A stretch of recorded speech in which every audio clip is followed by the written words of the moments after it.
Meus irmãos, boa noite. Mais uma vez, estou aqui para, junto contigo, estudar o Catecismo da Igreja Católica, através do livro Catecismo Maior de São Pio X. Vamos nos debruçar no conhecimento da Igreja, conhecer um pouco mais do que nos ensina a Santa Igreja Católica, através do Catecismo Maior de São Pio X. Peço a Deus que nos dê a sabedoria para absorver o máximo do conhecimento, deixando de lado as nossas vaidades e o nosso orgulho. Inicialmente, façamos a leitura do ato de fé. Meu Deus, eu creio em tudo que vós revelastes e a Santa Igreja nos ensina, porque não podeis enganar-vos nem enganar-nos. Expressamente creio em vós, único e verdadeiro Deus, em três pessoas iguais e distintas, Pai, Filho e Espírito Santo. E creio em Jesus Cristo, Filho de Deus encarnado, morto e ressuscitado por nós, e que a cada um dará, segundo as suas obras, o prêmio ou o castigo eterno. Nesta fé quero viver e morrer. Senhor, aumentai a minha fé. Amém.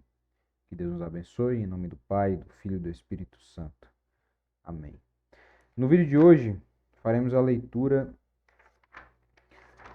do terceiro artigo do Credo. No vídeo anterior foi a respeito do segundo artigo, que é sobre Jesus Cristo, o único Filho de Deus, Filho único de Deus e nosso Senhor. Agora façamos a leitura a respeito do terceiro artigo. Que nos ensina o terceiro artigo? Que foi concebido pelo poder do Espírito Santo, nasceu da Virgem Maria. O terceiro artigo do Credo nos ensina que o Filho de Deus tomou um corpo e uma alma, assim como os temos nós no ventre puríssimo da Virgem Maria por obra do Espírito Santo e que nasceu desta Virgem. O Pai e o Filho também concorreram a formar o corpo e a criar a alma de Jesus Cristo? Sim, todas as três pessoas divinas concorreram a formar o corpo e a criar a alma de Jesus Cristo. Por que se diz apenas foi concebido pelo poder do Espírito Santo? Disse apenas foi concebido pelo poder do Espírito Santo, porque a encarnação do Filho de Deus é obra de bondade e amor. E as obras de bondade e amor se atribuem ao Espírito Santo. Ao se fazer homem, o Filho de Deus cessou de ser Deus? Deixou de ser Deus? Não. Filho de Deus fez-se homem sem cessar de ser Deus. Jesus Cristo, então, é ao mesmo tempo Deus e homem? Sim. Filho de Deus encarnado, isto é, Jesus Cristo, é Deus e homem ao mesmo tempo. Perfeito Deus e perfeito homem. Há, portanto, em Jesus Cristo duas naturezas? Sim. Em Jesus Cristo, que é Deus e homem, há duas naturezas, a divina e a humana. Há também em Jesus Cristo duas pessoas, a divina e a humana? Não. No Filho de Deus feito homem, não há senão uma só pessoa, a divina. Quantas vontades há em Jesus? Em Jesus Cristo há duas vontades, uma divina, outra humana. Jesus Cristo tinha livre-arbítrio? Sim, Jesus Cristo tinha livre-arbítrio, mas não podia fazer o mal, porque poder fazer o mal é um defeito e não perfeição da liberdade. O Filho de Deus e o Filho de Maria são a mesma pessoa? Sim, o Filho de Deus e o Filho de Maria são a mesma pessoa. Jesus Cristo, verdadeiro Deus e verdadeiro homem. A Virgem Maria é mãe de Deus? Sim, a Virgem Maria é mãe de Deus, porque é mãe de Jesus Cristo, que é verdadeiro Deus. De que modo Maria se tornou mãe de Jesus Cristo? Maria se tornou mãe de Jesus Cristo unicamente por obra e virtude do Espírito Santo. É artigo de fé que Maria foi sempre virgem? Sim, é artigo de fé que Maria Santíssima foi sempre virgem e é chamada virgem por excelência. Meus irmãos, minhas irmãs, como podemos observar neste capítulo 4 sobre o terceiro artigo, que trata a respeito da concepção virginal de Jesus Cristo pela Virgem Maria, através do poder do Espírito Santo, nós entendemos bases importantes da fé católica, da fé cristã. Primeiro, a respeito da obra do Espírito Santo, como o Espírito Santo age na humanidade. Segundo, entendemos a respeito de Cristo, e foi algo que eu falei no vídeo anterior. Em um dado momento da história da igreja, houve uma disputa quanto à natureza de Cristo. Tanto é que eu, por exemplo, quando faço o sinal da cruz, eu junto os dedos dessa forma, onde esses 3 dedos representam as 3 pessoas de Deus, né? Então, Deus Pai, Filho e Espírito Santo. E aqui as 2 naturezas de Cristo. Disse as 3 pessoas da Santíssima Trindade, tá? E aqui as 2 naturezas de Cristo. 100% Deus, 100% homem. Isso pode ser representado desta forma, desta forma, desta forma. Certo? Então, em dado momento, alguns acreditavam que Deus, Jesus Cristo, era apenas homem, ou que era apenas Deus, e teria não sido feito homem de fato. E consolidou-se a fé de que Deus é 3 pessoas e Cristo tem 2 naturezas, 100% Deus, 100% homem. E isso é muito importante para que a gente entenda o papel de Cristo e quem é Cristo. De fato, sabemos que ele é filho de Deus e que ele é Deus com Deus, é verdadeiro Deus. Mas entendemos o papel redentor de Cristo como o novo Adão, que tendo a natureza humana, é perfeito. Apesar de ter a natureza humana, como diz aqui no artigo 91, sim, Jesus Cristo tinha livre-arbítrio, mas não podia fazer o mal, porque poder fazer o mal é um defeito e não perfeição da liberdade. Esse é o verdadeiro livre-arbítrio. O verdadeiro livre-arbítrio é a capacidade de fazer todas as coisas, a possibilidade de fazer todas as coisas, mas apenas desejar fazer o bem e fazer o bem. Então, Cristo, apesar de ter 2 vontades, uma humana e uma divina, a vontade humana de Cristo estava direcionada ao divino, fazer sempre o bem, fazer sempre a vontade do Pai. Isto é profundo. Por que se diz apenas que foi concebido pelo poder do Espírito Santo? Porque a obra da vontade e do amor é atribuída ao Espírito Santo. Isto quer dizer que Deus Pai e Deus Filho não concorreram, ou seja, não agiram em conjunto na formação? Não. Os 3, entre aspas, Deus, nas 3 pessoas, agiu de forma única.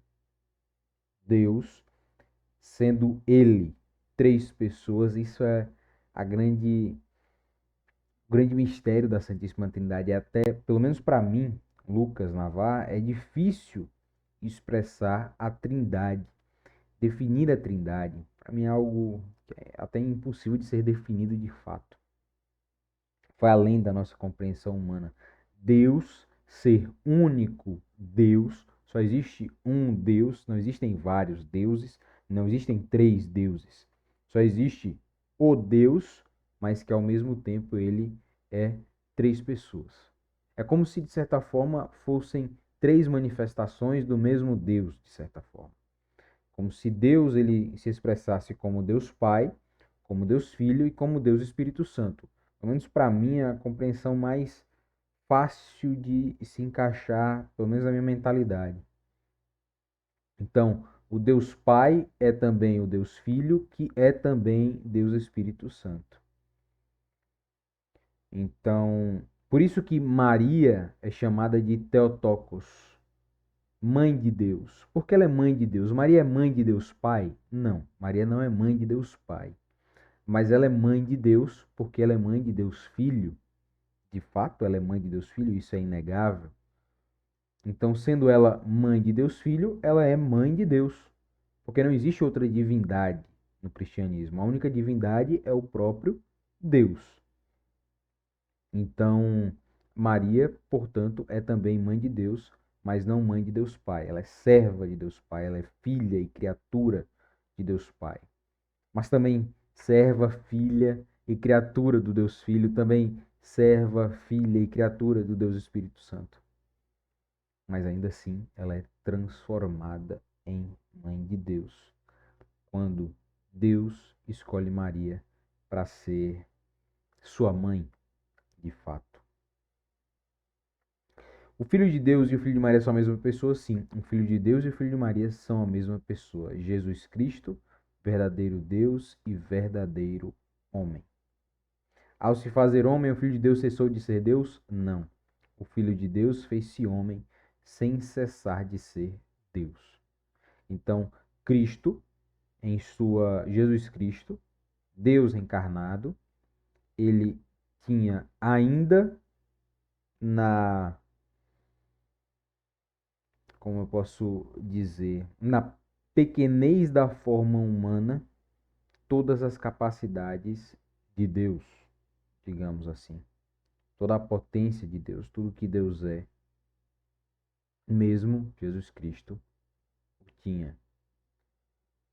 Isso é o grande mistério da fé católica e é entender o grande diferencial da nossa crença em relação às falsas religiões. Nas falsas religiões, nas mitologias, é o homem quem busca se aproximar de Deus. Então, quem busca alcançar a capacidade de Deus, né? Então, na mitologia grega você tem o povo, né? Ele buscava alcançar o patamar da divindade através de atos de heroísmo, etc, etc, etc, etc. No cristianismo, não. No cristianismo, nada que façamos é suficiente para merecermos o amor de Deus. Nada que façamos. Nada que façamos nos colocará numa condição de divinos, mas apenas a nossa obediência nos santifica. Santificação esta que se dá primariamente pela graça de Deus. Graça esta que é paralela, digamos assim, ao amor de Deus. Então, só temos a graça porque Deus nos ama. Não porque amamos a Deus e Deus, vendo o nosso amor, nos ama e nos propõe a graça. Mas porque Deus nos ama, somos então capazes de amar a Deus. E mesmo Deus nos amando, somos falhos em amar a Deus. Mesmo Deus nos amando, mesmo Deus tendo se entregado por nós, somos incapazes de amar a Deus perfeitamente. Isso é o grande, meu ponto de vista, o grande caminho do cristão, do católico. É buscar amar a Deus, mesmo sendo o nosso amor insuficiente. Isto é extremamente difícil. Extremamente difícil. Porque tudo que fazemos é de fato imperfeito, né? De certa forma, tudo que fazemos tem um segundo sentido. Tudo que fazemos tem uma segunda intenção. Então, amamos a Deus. Nós amamos Deus porque Ele pode nos castigar.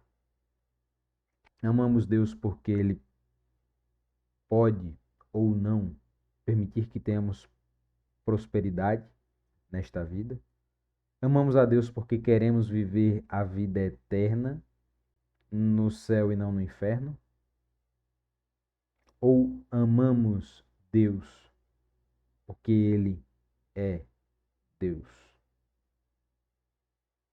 Isso é uma reflexão importante. Amamos Deus pelo que Ele tem a nos oferecer ou simplesmente amamos Deus porque Ele de fato é o único digno do nosso amor e porque de fato nós existimos para isso. Onde todo ato de liberdade nossa deveria ser um ato de amor a Deus. Quando mais novo, no próximo vídeo a gente vai ler a respeito do quarto artigo, que já vai ser sobre Jesus Cristo ter padecido, sobre Pôncio Pilatos, ter sido crucificado, morto, sepultado.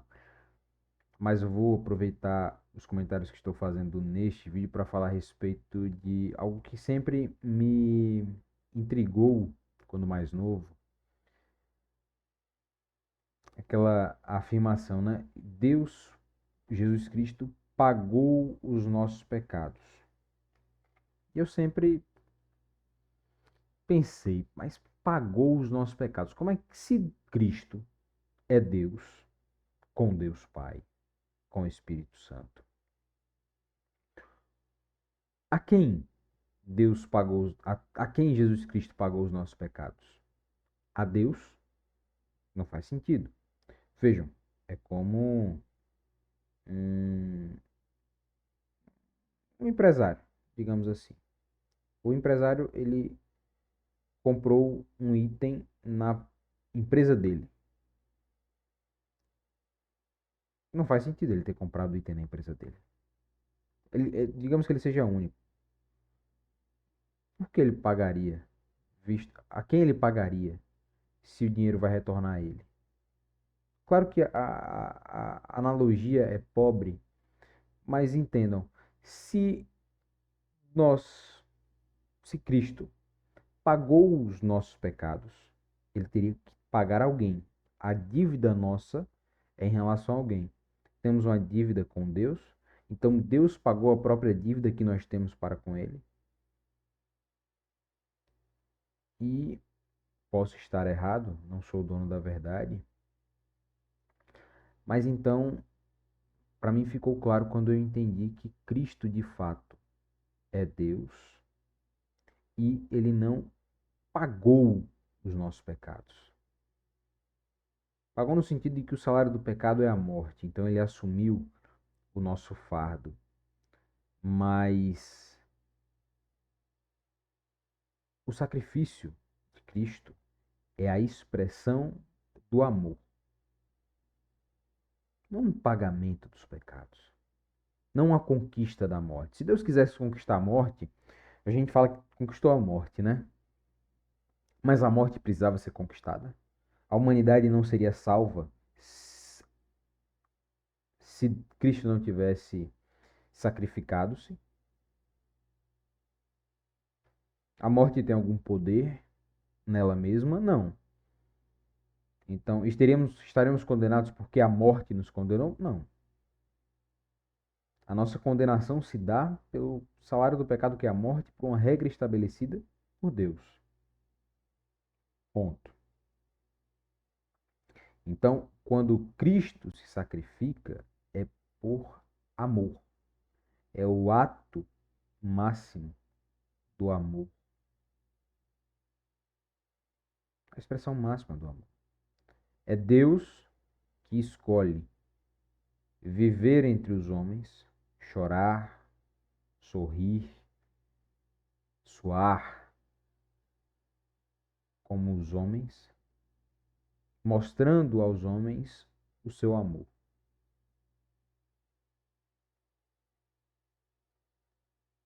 Esse é o grande ponto. Isso é o que de fato diferencia o cristianismo de qualquer outro ismo no mundo. No cristianismo, Deus se faz homem para amar os seres humanos. Enquanto nas outras religiões, as divindades, as falsas divindades, se fazem homens, mulheres, etc., animais e assim por diante, para ter poder, para, enfim, para expressar prazeres. Enquanto no cristianismo, Deus, o Criador de todas as coisas, ele se faz homem para amar o ser humano.